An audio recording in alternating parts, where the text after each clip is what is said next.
आज आपण तिथं सरकारला सांगता निवेदन करा. आता कदम साहेब उभे झालेत, पण आपण सांगून सुद्धा सरकार तिथं त्याला उभं होऊनही उत्तर देत नाही आणि निवेदनही देत नाही. अध्यक्ष महाराज, काल मी महत्त्वाचा एक मुद्दा उपस्थित केला आणि त्याच्यात महाराष्ट्राची बदनामी होत आहे.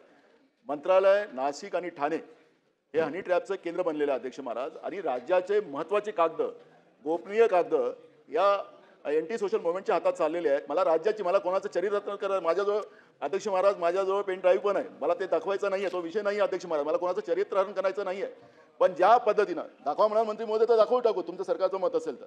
पण अध्यक्ष महाराज, एवढ्या गंभीर प्रश्नामध्ये सरकार साधं निवेदन करायला तयार नाही अध्यक्ष महाराज.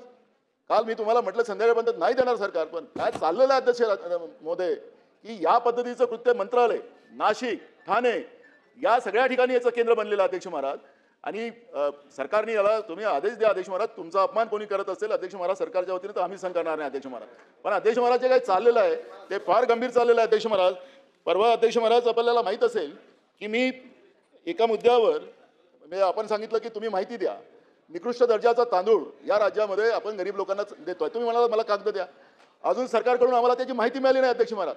त्या अधिवेशन संपल्यानंतर सरकार सांगणार आम्हाला गरीब लोकांना अध्यक्ष महाराज. या अधिवेशनात जे जे निर्देश दिलेले आपल्याला म्हणजे सरकारला या संदर्भात जी निवेदनं करायची आहेत ती उद्या अधिवेशन संपण्यापूर्वी ती सर्व निवेदनं या सभागृहात होतील असं मी या सभागृहाला आश्वासित करतो. त्या निर्णयाला माझा विरोध नाही अध्यक्ष महाराज. जे काही ज्वलंत प्रश्न आहेत त्याला या पद्धतीनं आपण ढकलून ते अगर सरकारला या पद्धतीने म्हणत असाल तर अध्यक्ष महाराज त्याला गांभीर्यानं आपण घेतलं पाहिजे. गरिबांच्या दृष्टिकोनातलं महत्त्वाचा विषय होता अध्यक्ष महाराज. आता हे जे मशीन लावलेली आता रॅशनच्या दुकानामध्ये त्यालाही बोगस आहे अध्यक्ष महाराज. ते त्यालाही कॉन्ट्रॅक्टर लावलेले आहेत अध्यक्ष महाराज. गरिबाच्या तोंडात घास जात नाही. हनी ट्रॅप सारखा मोठा विषय त्याचा सरकार गंभीर नाही अध्यक्ष महाराज. आणि मी तुम्हाला मुद्दाहून सांगितलं अध्यक्ष महाराज, माझं माहिती आहे नाशिक, मंत्रालय आणि ठाणे हे त्याचे केंद्रबिंदू आहेत अध्यक्ष महाराज. आणि म्हणून अध्यक्ष महाराज माझी आपल्याला विनंती आहे, मला अध्यक्ष महाराज गंभीर बाब आहे अध्यक्ष महाराज. अध्यक्ष महाराज गंभीर बाब आहे. शासकीय सदस्यांची विधेयके व ठराव समितीचे प्रतिवृत्त सादर करणे. अध्यक्ष महोदय, मी आपल्या अनुमतीने शासकीय सदस्यांची विधेयक आणि ठराव समितीचे अध्यक्ष महोदय. बसा बसा बसा. ठीक आहे. सन्मान्य ज्येष्ठ सदस्य नानाभाऊ पटोलेंनी इकडे आज जो मुद्दा उपस्थित केलेला आहे, या अधिवेशनात जेवढी निवेदनं करायचे निर्देश शासनाला दिले गेले आहेत ती सर्व निवेदनं उद्या संध्याकाळी सभागृहाची बैठक संपण्यापूर्वी शासनाने करावी असे मी सक्त निर्देश परत शासनाला देत आहे. एक मिनिट, शासनाकडनं याची अक्नॉलेजमेंट कोणी देईल का? होय अध्यक्ष महोदय.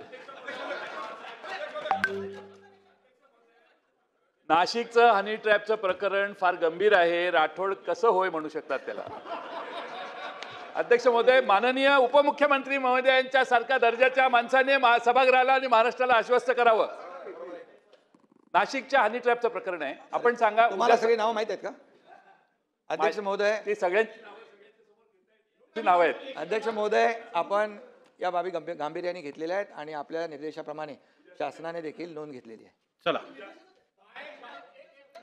बस झालं आता, चला पुढे जाऊ. काय करा, मी उभा राहिलो की तुमची पुढे जाता म्हणून मी उभाच राहत नाही. तुम्ही उभे राहिलात की बाकी पुढे जात नाही म्हणून मला बोलायला लागतं. बसा बसू, पुढे जाऊ ना. आता असं की राज्याचे उपमुख्यमंत्री महोदय, हा विषय आम्ही गांभीर्याने घेतलेला आहे आणि याच्यात आम्ही शेवटात जाऊ म्हणून या ठिकाणी सभागृहामध्ये सांगतायत.